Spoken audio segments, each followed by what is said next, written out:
Sir मेरी दाढ़ी पक रही है, उम्र भी अब ढल रहा है, नौकरी तो मिलेगी। तो क्या कहा उन्होंने? अरे मेरे इसमें नौकरी तो मुझे मिलेगी, लेकिन अभी तक मैं कुंवारे हूँ, शादी के लिए कौन मिलेगा। सारण शिक्षक एवं स्नातक निर्वाचन के नामांकन में पहुंचे बिहार के शिक्षा मंत्री डॉक्टर चंद्रशेखर से सीटेट पास शिक्षक अभ्यर्थी ने अपनी नौकरी की गुहार लगाई। गुहार भी ऐसे अजीबोगरीब जो बड़े बड़ों के दिमाग के ताले खोल दे। अभ्यर्थी ने कहा कि नौकरी न मिलने के कारण उनको आर्थिक तंगी तो उत्पन्न हो ही रही है, इसके साथ ही उनकी शादी तक नहीं हो रही है। अब तक तो नौकरी न मिलने के कारण बेरोजगारी की समस्या उत्पन्न होती रही है, लेकिन अब एक नई समस्या ये उत्पन्न हो गई है कि अगर नौकरी न मिले तो लोगों की शादियां तक रुक जा रही हैं। सुनिए शिक्षक अभ्यर्थी की परेशानी उन्हीं की जुबानी।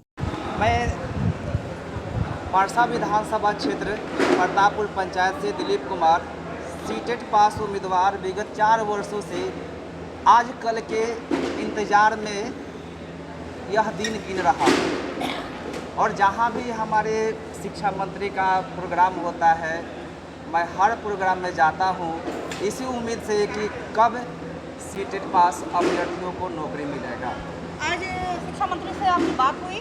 जी मैम, मैं बात किया और मैं कर जोड़ कर कहा कि सर मेरी दाढ़ी पक रही है, उम्र भी अब ढल रहा है, नौकरी तो मिलेगी। तो क्या कहा उन्होंने? अरे मेरे इसमें नौकरी तो मुझे मिलेगी, लेकिन अभी तक मैं कुंवारे हूँ, शादी के लिए कौन मिलेगा। क्या जवाब देंगे शिक्षा मंत्री और माननीय मुख्यमंत्री श्री नीतीश कुमार, तो मुझसे कौन शादी करेगी।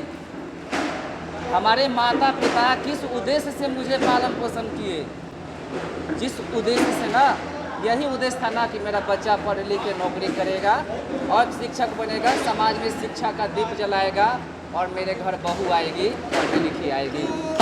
दिलीप जी, क्या आप पढ़ाई सिर्फ शादी करने के लिए किए थे? जी नहीं मैडम, सबसे बड़ी समस्या ये है कि हम लोग अपाहिज हैं। देखिए मेरी पैर को, समाज अपाहिज को इस तरह से फेंकता है ना, जैसे चावल में कोई कंकड़ हो, खाना में कोई मक्खी पड़ा हो।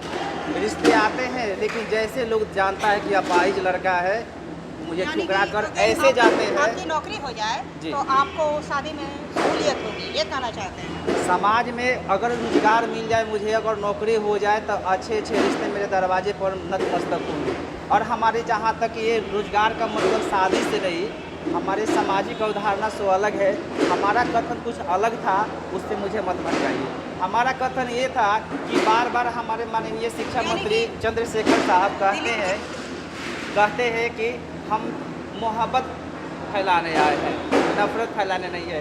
जी मानना आपका बिल्कुल सही है, आप मोहब्बत फैलाइए सर, मैं आपको नहीं रोका मोहब्बत फैलाने से, लेकिन सर मेरी भी एक रिक्वेस्ट आपसे है कि आप विगत 4 वर्षों से हम लोग को सड़क पर जो बैठाए हैं, कब तक मुझे स्कूल में बैठाइएगा, इसका एक डेट आपने कभी दिया नहीं।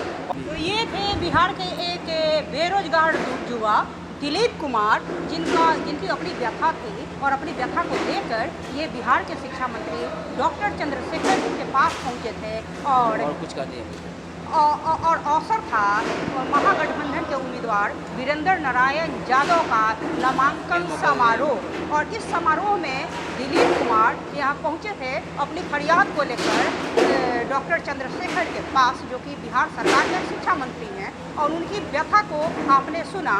और वो ये भी कहते हैं कि अगर उनकी नौकरी हो जाए तो शायद उनकी शादी में सहूलियत हो जाए। और बिहार के शिक्षा मंत्री को, मुख्यमंत्री को यह तय करना है कि नौकरियां कितनी जरूरी है, क्यों जरूरी है, और कैसे नौकरी के अभाव में प्रदेश के युवा शादी नहीं कर पा रहे हैं। ये भी एक बहुत बड़ी समस्या उत्पन्न खड़ी हुई है।